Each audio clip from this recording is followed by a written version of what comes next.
In April 1945, inside a captured German thoroughbred stud farm near Stuttgart, the morning air smells of damp straw, polished leather, and diesel exhaust. A four-star general in a tailored service tunic stands in the central aisle, surrounded by senior officers and nervous aides.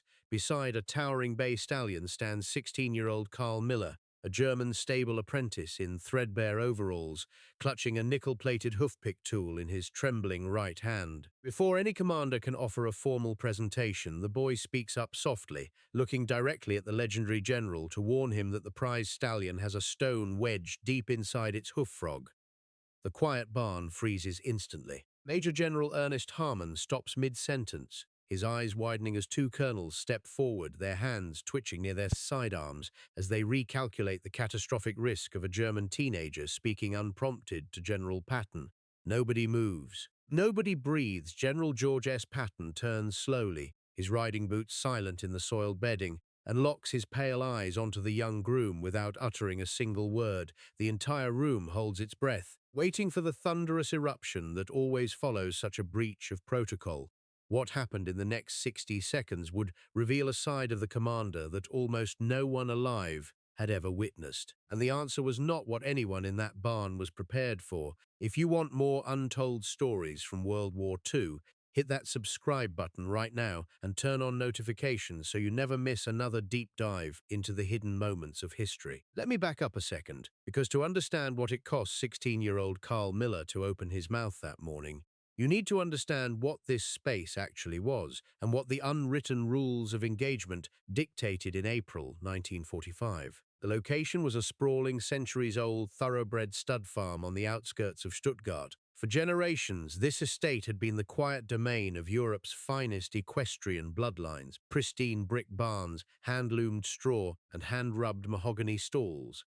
But war had finally crossed its iron gates. The grounds were now cluttered with mud-splattered Third Army Command jeeps, armored half-tracks, and the heavy exhaust of idling diesel engines. The air inside the main stable was a thick mixture of damp hay, expensive leather harness, and the pungent reek of gasoline. American commanders, exhausted from weeks of relentless advance across Germany, walked through the aisles taking inventory of captured enemy assets. It was a strange, tense overlap of old-world aristocratic elegance and the raw, noisy mechanics of modern mechanized warfare, where every prize stallion represented both a military spoil and a delicate living survivor of a dying empire.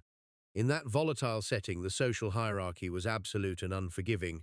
On one side stood General George S. Patton, Jr., a four-star conqueror whose explosive temper and demands for strict military discipline were famous across two continents. On the other side stood Carl Miller, a displaced, malnourished German apprentice wearing patched trousers, stripped of status and representing a fallen nation. Between a four-star American general and a defeat-weary enemy boy lay an ocean of military protocol, wartime hatred, and immediate physical danger. Defeated civilians did not offer unprompted advice to American commanders. Stable hands did not interrupt high-level inspections. Every American officer in Patton's escort possessed the authority to quiet an outspoken enemy youth instantly. To step forward and speak out of order was to risk immediate removal, arrest, or worse. The silent American colonels stood in rigid posture, calculating the breach, while the boy risked everything just to point out a flaw. Beyond the immediate tension inside the stable, the military arithmetic of spring 1945 was brutal and vast. The Third Army was pushing hundreds of miles into enemy territory, consuming tens of thousands of gallons of fuel daily and moving thousands of vehicles across broken bridges. In this massive operational calculation, livestock were not mere animals. They were precise strategic assets requiring feed, water, transport, and veterinary triage that strained an already stretched supply chain. A ruined tendon or a septic hoof in a $1 million breeding stallion meant a total loss of value. A wasted asset in an army where every mile, every ton of supplies, and every hour of labor had to be strictly accounted for.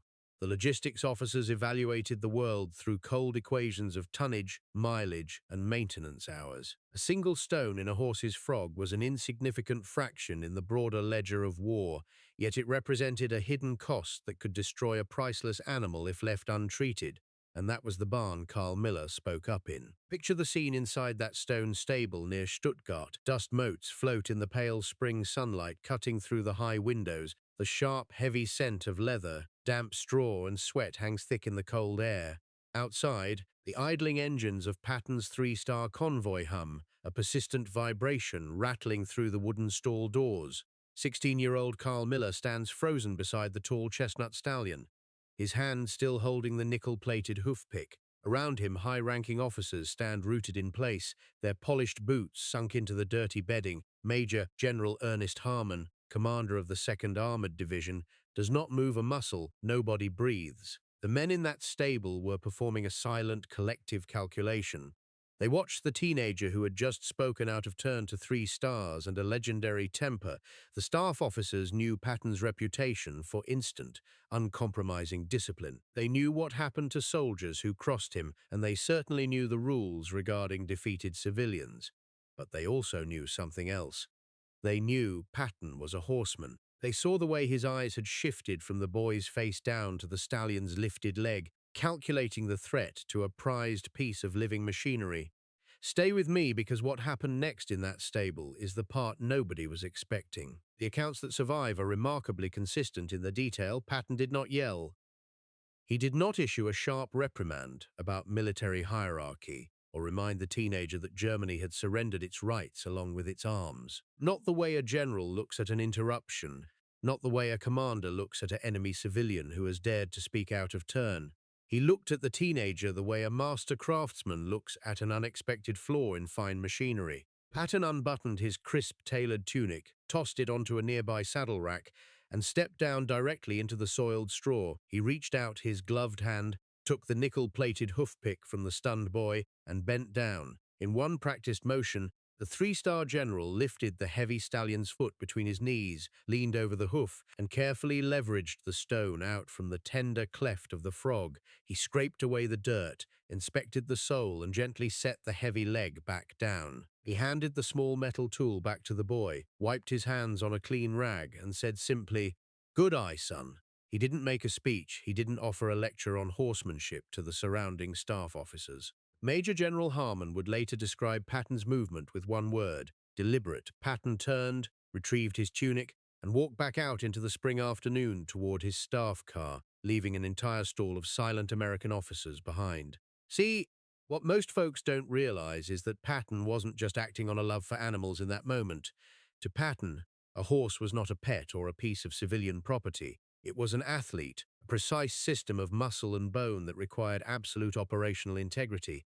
In the cavalry, a lame horse was an arithmetic error, a breakdown in readiness caused purely by human negligence. The boy had not committed an act of insolence. He had identified a critical failure before it became permanent damage.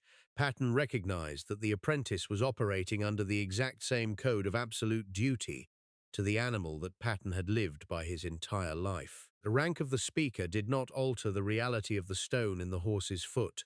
In the brutal calculus of elite horsemanship, competence was the only currency that mattered, and the 16-year-old German had just proven he possessed it. 16-year-old Carl Miller stood in the center of the damp barn, his fingers white around a nickel-plated hoof-pick. Before him, the heavy 3-star commander of the American Third Army had just paused, his boots sinking into the wet bedding of a prized German chestnut stallion. Carl spoke up, his voice cracking slightly as he pointed toward the animal's lifted leg, warning the general that a stone was wedged deep into the sensitive frog. The room went quiet in the specific way that rooms go quiet when something has been said that cannot be unsaid. Nobody moved. Major General Ernest Harman, commanding the 2nd Armored Division, locked his eyes onto the teenager. The surrounding staff officers appeared to reconsider the entire architecture of their morning in about 2 seconds, their breath catching in the freezing air. Patton did not yell. He did not reach for his sidearm. He simply stared down at the young apprentice, his face unreadable beneath the brim of his helmet, as the idling engines of his staff cars hummed outside the wooden barn doors. What happened in the next 60 seconds would reveal the true measure of a legendary commander under fire, and the answer, when it arrived, was not what anyone in that room was prepared for. Was Patton right to kneel in the dirt and tend to that stallion himself?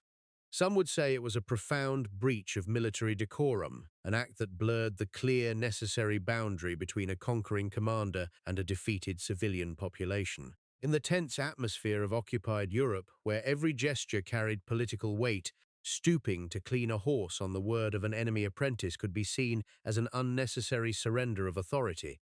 Others would say exactly the opposite. They would argue that true authority does not rely on posturing, and that Patton's instant recognition of the boy's expertise showed the highest form of leadership. By honoring the unspoken code of shared competence over the rigid artificiality of military rank, he demonstrated a timeless truth, that skill and duty deserve respect no matter where they are found.